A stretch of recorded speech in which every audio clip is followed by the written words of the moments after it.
প্রিয় শিক্ষার্থী, আজকে আমরা ইউনিট 12 লেসন 2 থেকে যে প্যাসেজটি আমরা পড়েছি ইতিমধ্যে সেই প্যাসেজের থেকে শেষ অংশে কিছু মূল ওয়ার্ড বা কিওয়ার্ড গুলো যেগুলোকে আমরা জানি বা চিনি সেই কিওয়ার্ড গুলো নিয়ে আলোচনা করব। Look at the blackboard. Here we can see 1 2 3 4 5 6 7 8 9 10 10 keywords from the passage. Here we have to write the meaning of this word. এই শব্দগুলোর আমাদের অর্থ লিখতে হবে। এটা আমি তোমাদের লিখে দেব এখন। But you have to complete this text homework as homework. এই অংশ, এই পাঠ্যটি যে অংশ রয়েছে এই পোরশন তোমাদের পরিপূর্ণ করতে হবে, সম্পূর্ণ করতে হবে। এটা হচ্ছে তোমাদের জন্য বাড়ির কাজ দেওয়া। এখানে তোমাদের বাড়ির কাজ হিসাবে কি করতে হবে? সিনোনিয়াম, অর্থাৎ এই যে শব্দগুলো আছে এর ইংলিশ সমার্থক শব্দ লিখতে হবে। কি বলছি? এখানে যে শব্দগুলো রয়েছে মূল ওয়ার্ড যেটা, এই মূল ওয়ার্ডের বাংলা মিনিং আমি এখানে লিখে দেব। আর তোমাদের এখানে লিখতে হবে সিনোনিয়াম। এই সিনোনিয়ামটা লিখতে ইংলিশে।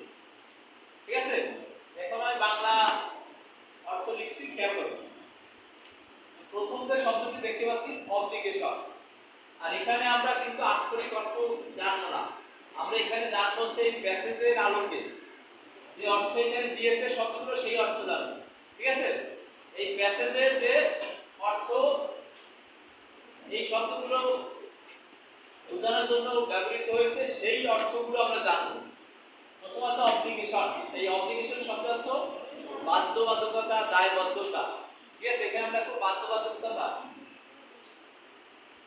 দায়বদ্ধতা যা লেখো এখানে দায়বদ্ধতা দিলে ভালো মিলবে। দায়বদ্ধতা, তাহলে আমরা কি জানলাম? অবলিগেশন শব্দের অর্থ কি? দায়বদ্ধতা। দুই নম্বর আছে ইন্ডিভিজুয়াল। ইন্ডিভিজুয়াল অর্থ কি? পারসন, মানে ব্যক্তি।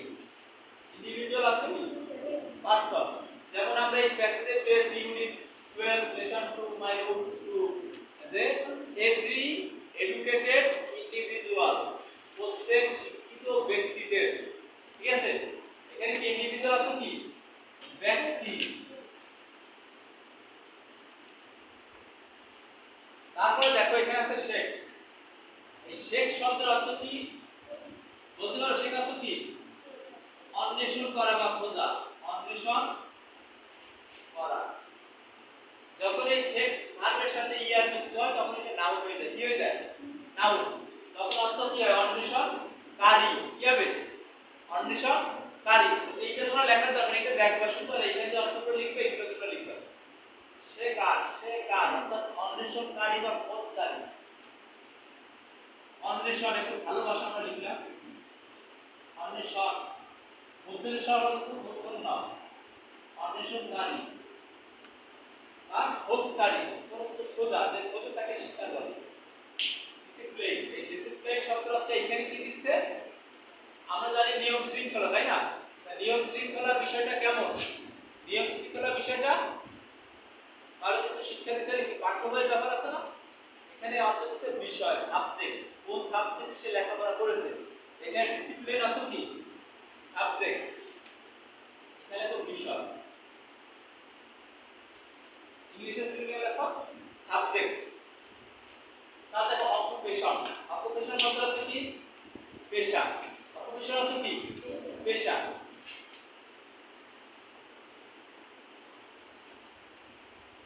ফ্রাস্ট্রেশন, ফ্রাস্ট্রেশন অর্থ হচ্ছে হতাশা।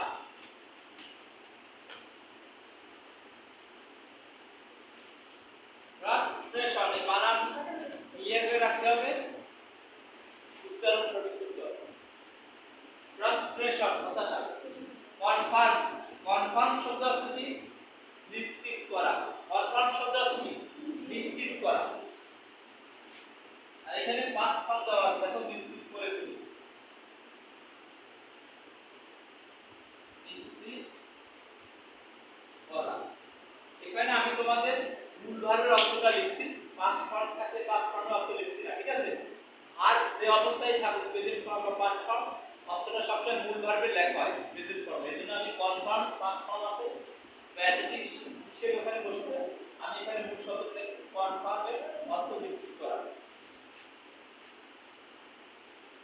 সেক্ষেত্রে আমরা এখানে এটি কেটে দিতে পারি, মূল শব্দটা ধরে নাও কনফার্ম।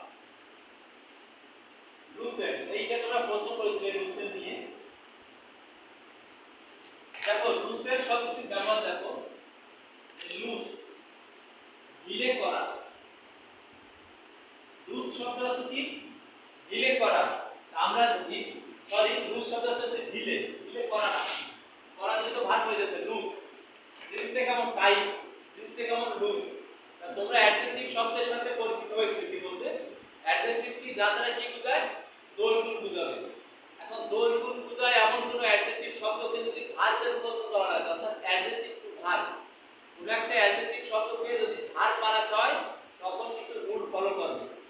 কিছু কিছু অ্যাডজেক্টিভ আছে তার পিছনে, অর্থাৎ পিছন বলতে কি বোঝায়? ডান পাশ না বাম পাশ? আমরা ডান ধরব। আর সামনে বলতে বাম পাশ ধরব। এই একটা ওয়ার্ড আছে, মনে করে এইটা ওয়ার্ড, এইটা আমরা বুঝাবো কি? সামনে। এটা কি বুঝাবো? কি বুঝাবো? কোনটা বুঝাবো? তোমরা যেটা ভালো বুঝো সেই হবে। এটা কি সামনে না পিছনে? সামনে। এটা কি ধরবো? পিছনে। শব্দটা শুরু হইছে এখান থেকে, তাহলে সামনে ধর উল্টো ধরা যায়। মানে এটা পিছন, এটা কি সামনে। যেভাবে ধরি না আমরা এটা সামনে বুঝাবো। এখন অ্যাডজেক্টিভ আছে, অ্যাডজেক্টিভ শব্দকে যদি ভার্ব বানাতে হয় কি বলছি? ভালো করে মনে রাখবা কথাগুলো। অ্যাডজেক্টিভ, অ্যাডজেক্টিভ অথবা অ্যাডজেক্টিভ উচ্চারণ দুই রকমের। অ্যাডজেক্টিভ শব্দগুলোকে যদি তোমার ভার্ব বানাতে হয় তখন সামনে এবং পিছনে। কিছু কিছু শব্দ আছে কি সামনে, কিছু কিছু শব্দ আছে কি পিছনে। ইএন যুক্ত করতে হয়। কি বলছি? ইএন যোগ করলে এটা ভার্ব হয়ে যায়। যেমন খেয়াল করো, কি বলছি আমি? ইএন যুক্ত। এখন ইএন যদি আমরা যুক্ত করি কিছু কিছু অ্যাডজেক্টিভ ওয়ার্ডের সামনে অথবা পিছনে, তখন ওই শব্দটা কি হয়ে যায়? ভার্ব হয়ে যায়। এখন কথা আছে যে বলতে পারো যে স্যার আমি সামনে যোগ করব না পিছনে যোগ করব, আমি বলবো কিভাবে? এটা একটা প্রশ্ন না? তাই বললাম একটা রুল আমি জানলাম যে অ্যাডজেক্টিভ শব্দের সামনে অথবা পিছনে যদি আমি ইএন যুক্ত করি ওইটা অ্যাডজেক্টিভ থেকে ভার্ব হয়ে যায়। এখন আমার প্রশ্ন হচ্ছে বা তোমাদের প্রশ্ন হওয়া উচিত যে এখন আমি ওই ইএন কি সামনে যোগ করব না পিছনে যোগ করব, বুঝবো কি করে? তাই না? এখানে বোঝার কিছু নেই, এখানে মুখস্থ করার বিষয়। তোমার চিহ্নিত করতে হবে যে কোন কোন শব্দগুলোর সামনে ইএন যুক্ত হয়ে হয়, কোন কোন শব্দগুলোর পিছনে ইএন যুক্ত হয়ে বারবার। এখানে আমি তোমাদের কোনো কথা বলতে পারবো না যে এই কথাটা জানলে সারা জীবন তুমি মিলিয়ে নিতে পারবে, তা কখনো হবে না। যেমন আমরা একটা শব্দের সাথে পরিচিত আছি শিওর। কি শিওর? এস ইউ আর ই, এর হচ্ছে শিওর। আমরা শিওরও বলি কিন্তু এটা শিওর উচ্চারণ। এই শিওর শব্দটি অ্যাডজেক্টিভ, নিশ্চিত। আমি নিশ্চিত যাব, সে নিশ্চিত খাবে, সে নিশ্চিত শব্দটা কি? অ্যাডজেক্টিভ। তার একটা কাজ বোঝাচ্ছে, মানে তার খাওয়া কাজ, তার মানে তার কাজটা মানে সে এই কাজটা করবে, সে পর যখন চলতে ওই অ্যাডজেক্টিভ হয়ে যাচ্ছে। যেহেতু সে হচ্ছে প্রোনাউন, নাউন বা প্রোনাউনের দোষ গুণ বোঝাচ্ছে অ্যাডজেক্টিভ। এখন এই শিওর শব্দটিকে যদি আমরা ভার্ব বানাতে হয় এর আগে যুক্ত করতে হবে সামনে। কোথায়? এর শিওর, নিশ্চিত করা।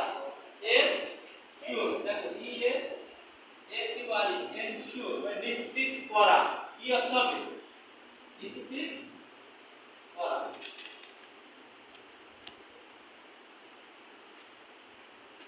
নিশ্চিত করা, বুঝতে পারছো? এটা কিন্তু ভাগ হয়ে গেল। আর এখানে ছিল নিশ্চিত অ্যাডজেক্টিভ, এটা কি? আর শিওরলি নিশ্চিত করে বা নিশ্চিত করে একটা।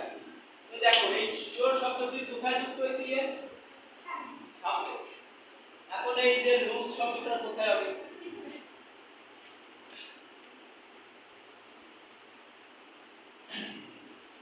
এর কোথায় হবে? এর কোথায় আছে? এটা যদি আমরা পিছন মনে করি এটা পিছন, সামনে মনে করি সামনে, যেটা করে এই সামনেই আমরা ধরে নিই।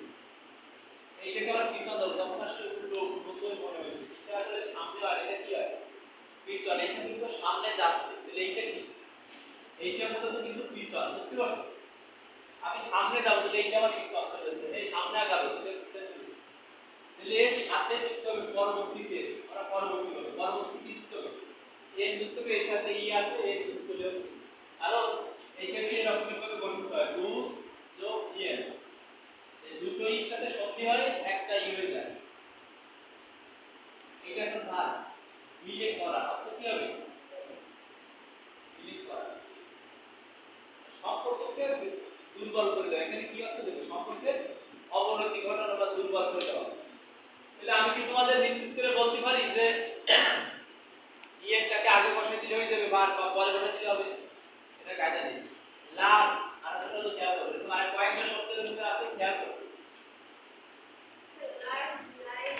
দেখো এরিয়া সি লাভ ওয়াই এটা কি শব্দ ওয়াই, এই দুটো শব্দ মানে লাভ, লাভের সাথে কি যুক্ত করতে হবে এন অথবা ইএন, ইএন কথাটা এখন এর সাথে কি লাগাবো সামনে না পিছনে? পিছনে, এটা পিছনে লাগাইতে হবে এন লাভ। দেখো ইএন এ কিন্তু এন লাভ হবে এন লাভ, বুঝছো ইন না এন, যেমন ইএন পিয়া এটা উচ্চারণ হবে এনটা, ইনটা না কি উচ্চারণ হবে এনটা, ইএন এ এনটা। কিছু শব্দের ক্ষেত্রে আছে ইএন আসার পরে ই উচ্চারণ, এটা ডিকশনারি থেকে দেখে নেবা কোন শব্দটি ইন হচ্ছে কোনটা এন হচ্ছে। এইখানে দেখো লাস্টের পিছনে যদি আমরা ইএন যুক্ত করি এন লাস্ট তখন কি হচ্ছে ভাগ হয়ে যাচ্ছে। কিন্তু হোয়াইট শব্দের তো একই কায়দা, লাস্ট মানে কি বৃহৎ, হোয়াইট অর্থ কি প্রশস্ত। এখন কিন্তু হোয়াইট এর আগে ইএন লাগালে এন হোয়াইট হয় না, হোয়াইট এর ভাগ কি হোয়াইট এর ভাগ কি এইখানে যোগ করা আছে, ইএন যুক্ত করে সবই একটা কিছু। এখন তোমরাই বলো আমার কি কোনো ধরা বাঁধা রুল করার সুযোগ আছে যে অ্যাডজেক্টিভের পরবর্তীতে ইএন লাগালে হয়ে যাবে অথবা পিছনে ইএন যুক্ত করলে ভাগ হবে বলার সুযোগ আছে? শব্দগুলো আমাদের চিহ্নিত করতে হবে। শব্দগুলো যদি আমরা চিহ্নিত করতে পারি যে কোন ওয়ার্ডের প্রথম হয় কোন ওয়ার্ডের পরবর্তীতে যুক্ত হয় সেটা চিহ্নিত করে মনে রাখতে হবে, এর বিকল্প কোনো ব্যবস্থা নেই, যদি বেশি বেশি স্টাডি করতে হবে। আমরা কি বলতে পারি এন লাস্ট লুজেন এটা লুজেন না লুজেন এসেনশন রোজাম হবে লুজেন শব্দের অর্থ কি ঢিলে করে দেওয়া, দুর্বল করে দেওয়া, ঠিক আছে ঢিলে করা, সম্পর্কের অবনতি ঘটানো, ঢিলে করা। স্টক এসপিসি স্টক শব্দ কি আটকে পড়া, আটকে থাকা বা আটকে পড়া, আটকে কি হবে আটকে এখানে কি অপশন দিচ্ছে দেখো এখানে আছে they not only struck to their own route, তারা কেবলমাত্র তাদের মূলের সাথে আটকে পড়ে, আটকে থাকা আটকে পড়া একই অর্থ। আর ইনডিপ আছে কি প্রকৃতপক্ষে অ্যাডভার্ব শব্দ,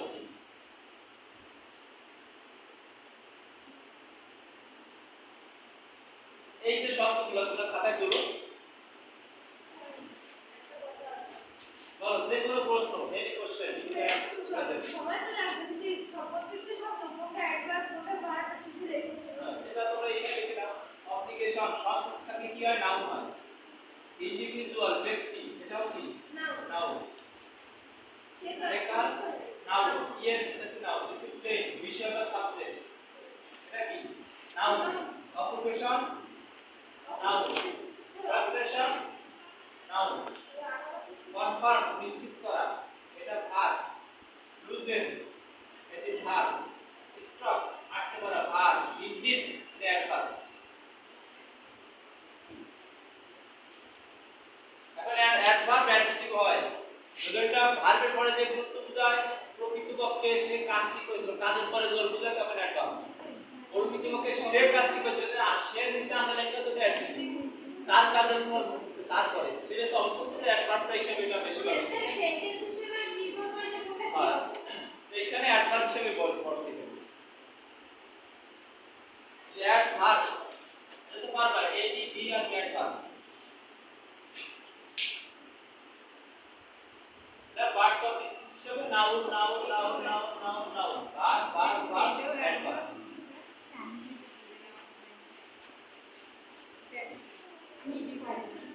আচ্ছা সবার কি তোলা হয়েছে?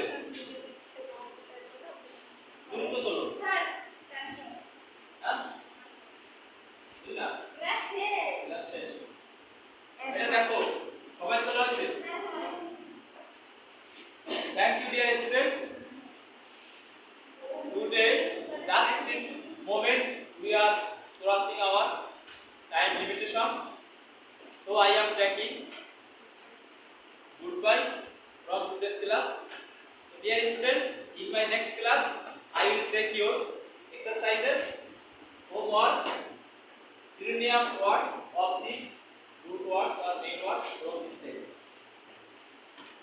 Thank you, dear students.